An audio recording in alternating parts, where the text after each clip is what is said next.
Hello student, स्वागत है आपके अपने यूट्यूब चैनल पे। और आज के वीडियो में हम एनसीईआरटी बुक के ऑप्टिक्स चैप्टर को कर रहे थे। लगातार उसकी वीडियो अपलोड की जा रही है हमारे चैनल पे। तो उसी का एक पार्ट और बच गया है, अवतल दर्पण। और अवतल दर्पण में इमेज का फॉर्मेशन, प्रतिबिंब का बनना। ठीक है, अवतल दर्पण में प्रतिबिंब का कहाँ पे रखेंगे तो उसका इमेज कहाँ पे बनेगा और कैसा बनेगा, ये सभी जानकारी हम इस वीडियो में लेंगे। उत्तल दर्पण के बारे में मैंने बता दिया है, पिछले वीडियो में बताया था। अवतल दर्पण का मेरा बच गया था और ये एग्जाम के दृष्टिकोण से बहुत ही महत्वपूर्ण है। बोर्ड का एग्जाम हो, 10वीं की एग्जाम हो या कोई भी बोर्ड के एग्जाम में यहाँ से प्रश्न पूछे ही जाते हैं, एक दो प्रश्न। और कॉम्पिटिटिव एग्जाम जिसमें कि साइंस से प्रश्न रहता है, तो साइंस से प्रश्न यदि पूछा जाएगा तो इस चैप्टर से रहेगा ही, लाइट से। ठीक है, और लाइट से यदि रहेगा तो यहाँ से एक प्रश्न रहेंगे ही रहेंगे। तो आप इस वीडियो को लास्ट तक जरूर देखें, ट्रिकली आपको याद हो जाएगा। एक बार देखने के बाद आपको दोबारा याद करने की जरूरत नहीं पड़ेगी। तो ध्यानपूर्वक देखें और समझने का प्रयास करें। चलिए सबसे पहले हम शुरू करते हैं। ठीक है, क्या अनंत पे। ठीक है, ये अवतल दर्पण है, आप देख रहे हैं इस तरह से। यहाँ पे क्या है, वक्रता केंद्र है, उसको सी से डिनोट करते थे, एफ से फोकस को डिनोट करते थे, पी से मेरा क्या हो गया, पोल यानी कि ध्रुव हो गया। क्लियर है, ये मुख्य एक्सिस है, मेन एक्सिस भी इसको बोलते हैं। ये आपका दर्पण हो गया। क्लियर है। तो चलिए सबसे पहला प्रश्न पूछा जाता है क्या कि अनंत पे रखी गई वस्तु।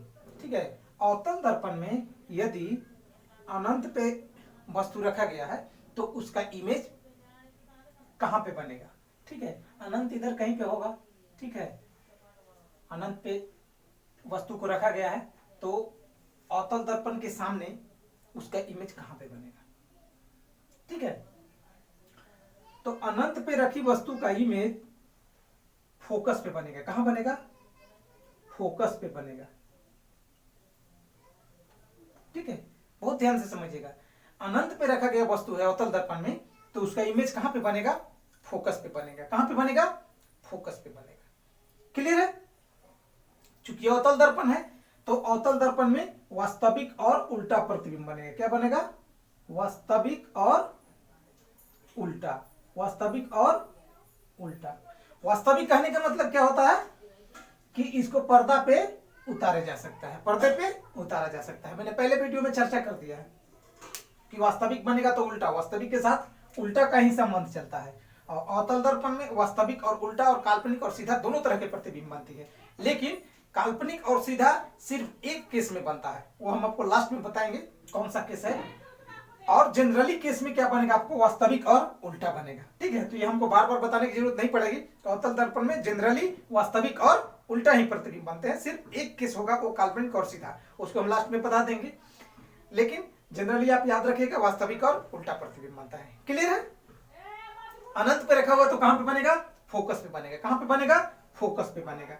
और फोकस पे जो इमेज बनेगा वो क्या होता है, बहुत छोटा यानी बिंदु आकार का। क्या होता है, क्या होगा, इमेज का जो साइज होगा वो क्या होगा, बहुत ही बिंदु आकार का होगा। ठीक है, क्या होगा, बिंदु आकार का, मतलब नहीं के बराबर दिखेगा, नहीं, इतना छोटा बनेगा। ठीक है, अब वाइस वर्सा है, जस्ट इसके अपोजिट। ठीक है, आपको 3 केस में, 2 केस में आपका पांचों का पांचों 6 का 6 पॉइंट क्लियर हो जाएगा। ठीक है, इंफिनिटी पे था तो फोकस पे, और फोकस पे रखेंगे तो कहां पे बनेगा इमेज, अनंत पे बनेगा। ठीक है, इंफिनिटी पे है तो फोकस पे, और फोकस पे है तो इंफिनिटी पे इमेज बनेगा। क्लियर है, 2 केस मेरा हो गया। केस यही रहेगा, वास्तविक और उल्टा। ठीक है, क्या बोले, वास्तविक और उल्टा। अब यहां पे मात्र बिंदु, फोकस पे जो इमेज बन रहा था वो क्या था, पॉइंट का। ठीक है, एकदम बहुत ही छोटा बन रहा था। क्या था, बहुत ही छोटा बन रहा था। लेकिन यदि फोकस पे ऑब्जेक्ट को रखेंगे और इमेज उसका कहां पे बनेगा, इन्फिनिटी पे बनेगा। कहां बनेगा, अनंत पे। तो अनंत पे जो इमेज बनेगा वो क्या बनेगा, बहुत बड़ा बनेगा। क्या बनेगा, बहुत बड़ा बनेगा। क्या बनेगा, बहुत बड़ा बनेगा। फोकस पे बहुत छोटा बनेगा और इन्फिनिटी पे, अनंत पे बहुत बड़ा बनेगा। क्लियर हो गया, 2 पॉइंट। वास्तविक और उल्टा दोनों सेंस में हो जाएगा। बड़ा छोटा का आपको समझ में आ गया, अनंत पे तो बहुत बड़ा, फोकस पे तो बहुत छोटा। अनंत पे रखेंगे तो फोकस पे, फोकस पे रखेंगे तो अनंत पे। क्लियर है। चलिए अब हम चलते हैं, अब तो इंफिनिटी आ गए, धीरे धीरे इधर आएंगे। अब हम चलेंगे दूसरा केस। दूसरा केस है क्या कि सी से परे यानी सी से दूर रखा हुआ है। ये आपका सी है, दिखाई दे रहा है, ठीक है। सी से कहां पे रखेंगे, सी से परे रखा हुआ है। मान लिया कि इधर मेरा ऑब्जेक्ट रखा हुआ है, यहां पे ऑब्जेक्ट रखा हुआ है, ठीक है। तो इसका इमेज कहां पे बनेगा, सी और एफ के बीच में बनेगा। देखिए अनंत पे था, कहां था, अनंत पे था तो फोकस पे बन रहा था, ठीक है। अब यहां पे है तो यहां और यहां के बीच बन रहा है, क्लियर है। तो सी से परे इसको बोलते हैं सी से परे, सी से परे रखेंगे, सी से थोड़ा सा इधर दूर रखेंगे तो कहां पे बनेगा, सी और एफ के बीच में, सी और एफ के बीच में। यहां पे आपका इमेज बन जाएगा, यहां पे सी और एफ के क्या होगा, बीच में इमेज बन जाएगा, क्लियर है। क्या होगा, वास्तविक और उल्टा होगा, क्या होगा, वास्तविक और उल्टा होगा, ठीक है। और इमेज का साइज क्या होगा, छोटा होगा, क्या होगा, छोटा होगा। पिछले सेंस में हम देखे थे क्या, सी से परे, यहां लिख देते हैं सी से परे तो सी और एफ के बीच में, ठीक है, लिख दिए। सी से परे तो सी और एफ के बीच में इमेज बन गया।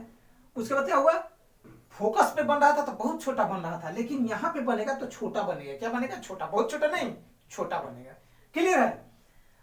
तो सी पे रखेंगे तो सी से परे रखेंगे तो कहां पे बनेगा, सी और एफ के बीच में।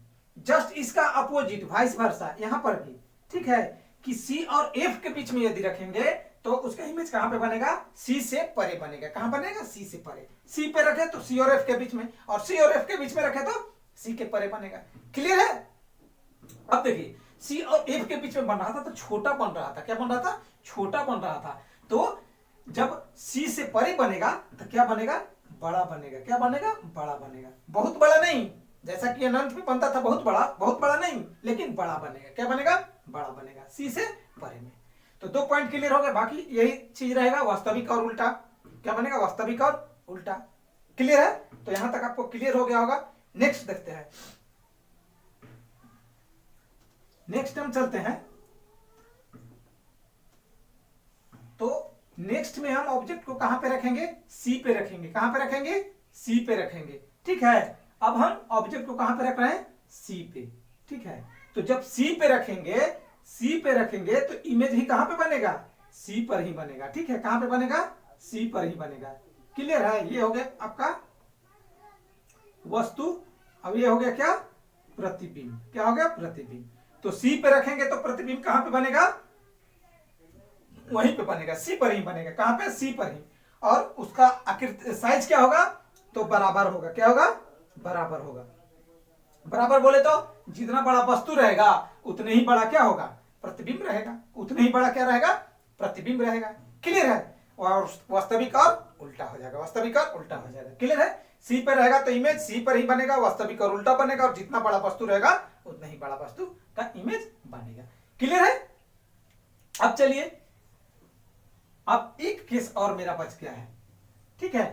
कितना केस, एक केस और बच गया है, जहां पे काल्पनिक और सीधा प्रतिबिंब बनेगा, क्या बनेगा, काल्पनिक और सीधा प्रतिबिंब आपको बनेगा। तो देखते हैं कि काल्पनिक और सीधा कब प्रतिबिंब बनता है, ठीक है, काल्पनिक और सीधा कब प्रतिबिंब बनता है। तो जब हम ऑब्जेक्ट को पी, ध्रुव और एफ, फोकस, फोकस और पोल के बीच में रखेंगे, ध्रुव और फोकस के बीच में रखते हैं, यानी कि यहां पे रखते हैं वस्तु को, तब इमेज कहां पे बनता है, आपका दर्पण के पीछे बनता है, क्या बनता है, दर्पण के पीछे बनता है। जैसा कि फिगर में मैंने बताया, साइज क्या होगा, बड़ा होगा, क्या होगा, वस्तु से क्या होगा, बड़ा होगा, वस्तु से बड़ा होगा, ठीक है। कहां पे रखेंगे, तो ध्रुव और फोकस के बीच में रखेंगे तो उसका दर्पण के पीछे बनेगा, ठीक है, वस्तु से बड़ा बनेगा, वस्तु से बड़ा बनेगा। और क्या होगा, ये काल्पनिक होगा, क्या होगा, काल्पनिक होगा, ठीक है। तो काल्पनिक के साथ किसका रिलेशन चलता है, वास्तविक के साथ उल्टा का, तो काल्पनिक के साथ सीधा का, काल्पनिक के साथ सीधा का। यहां पर देख भी रहे हैं, हम बनाए हैं इमेज, यहाँ पे ऑब्जेक्ट है और यहाँ पे इसका इमेज बना है, तो सीधा है, जैसा इधर बना है उधर ही ऐसा बना है। तो किस सेंस में काल्पनिक और सीधा बनता है, तो फोकस और ध्रुव के बीच में रखते हैं तो काल्पनिक और सीधा प्रतिबिंब बनता है, क्लियर है। और क्या होगा, उसका साइज क्या होगा, बड़ा होगा, क्या होगा, बड़ा होगा। ये इसलिए इंपॉर्टेंट है, ये बहुत इंपॉर्टेंट है, ठीक है, यहाँ पे फंस जाता है आदमी, ठीक है। तो ये इसलिए इंपॉर्टेंट है क्योंकि जब दाढ़ी बनाते समय सैलून वगैरह जो होता है, पार्लर वगैरह जो होता है, जहाँ पे हम लोग शेविंग करवाते हैं, ठीक है, वहां पे यहीं पे ऑब्जेक्ट को रखा जाता है, जो हमें रखकर बाल बनाया जाता है। तो फोकस और ध्रुव के बीच में ही दर्पण लगा रहता है। कौन दर्पण? अवतल दर्पण।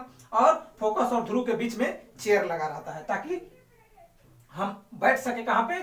फोकस और ध्रुव के बीच में। और इसलिए मेरा इमेज बड़ा बनता है दर्पण के पीछे, ठीक है, और सीधा बनता है। क्या बनता है? सीधा बनता है। सीधा नहीं बनेगा तो फिर बाल काटने में दिक्कत होगा ना, ठीक है। सीधा नहीं बनेगा तो बाल काटने में दिक्कत भी होगा, और छोटा छोटा दिखेगा फिर भी बाल काटने में दिक्कत होगा, ठीक है। आप लोग अक्सर ऐसा देखते होंगे कि जब सैलून में बाल कटवाते होंगे तो क्या रहता होगा कि वहां पे आपका बाल थोड़ा बड़ा बड़ा दिखता होगा, यानी कि वो काटने के बाद भी आपका बाल बड़ा बड़ा दिखता होगा। लेकिन घर में वापस आने के बाद अब जब आप आईना में देखते होंगे तो फिर लगता होगा, अरे सर इतना लग रहा है बहुत छोटा बाल काट दिया है, वहां पे अच्छा लग रहा था लेकिन घर आते ही छोटा दिखने लगा।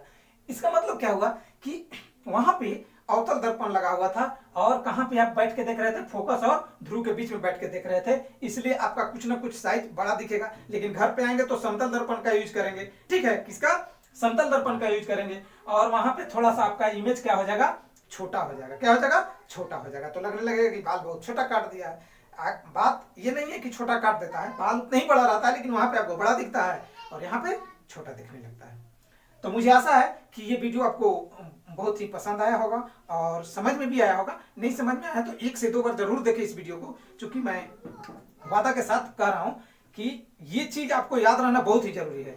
बोर्ड के एग्जाम दे रहे हैं या किसी भी कॉम्पिटिटिव एग्जाम दे रहे हैं जिसमें साइंस का प्रश्न पूछा जा रहा है और यहाँ से प्रश्न पूछा ही जाता है, तो बहुत ही बारीकी से बताया गया है। इस वीडियो को ध्यानपूर्वक देखें, दोबारा देखें और अपने कॉन्सेप्ट को क्लियर करें, ठीक है। वीडियो अच्छा लगा होगा तो लाइक कर दीजिएगा, दोस्तों के पास शेयर कर दीजिएगा, और हमारे चैनल को अभी तक सब्सक्राइब नहीं किए तो सब्सक्राइब कर दीजिएगा। धन्यवाद, मिलता है फिर नेक्स्ट वीडियो में। जय हिंद, जय भारत।